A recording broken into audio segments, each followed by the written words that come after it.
tuyikomera amashyi mu izina rya Yesu.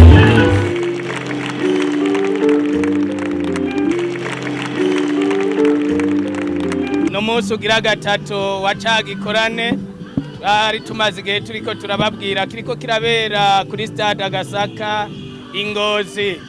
Umunsi wa mbere twarabonye ubwiza bw'Imana, abantu benshi baratahuye ibanga ry'Imana, bemera kwakira Yesu nk'umwami n'umukiza mu buzima bwabo. Umunsi wa kabiri ibihumbi byinshi byarakiriye igitangaza cy'ingabire y'agakiza. Bumvise abantu uburyo bariko baraboka, babonye abantu ukuntu bataha banezerewe, none turabona amabarabara yuzuye, abantu baje n'akanyamuneza mu gikorane. Ariko kandi ruhande yo kwakira ingabire y'agakiza twarabonye abantu bakira ingwara, abantu bashinze intahe bari bamaze imyaka batumva bakumva, batavuga bakavuga, abatabona bakabona. Imana iriko irasuka ubuntu bwayo ku bantu bayo, kandi turizigira ko ubuntu buzoshishikara kwamamara hano mu ntara nziza ya Butanyerera.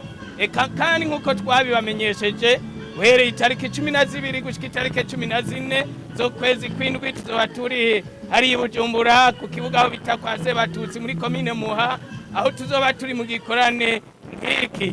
Turiteze kubona Imana, turiteze kubona abantu bahishurirwa Imana mu buryo bushasha, imitima yabo ikabohoka, ubuzima bwabo bugahinduka, eka kandi ababoshwe n'imwemu mbi n'abadayimoni bakabohoka mu izina rya Yesu. Abari Bujumbura turiko turaza, turabatumiye kandi turabakunda, turanabahezagiye mu izina rya Yesu.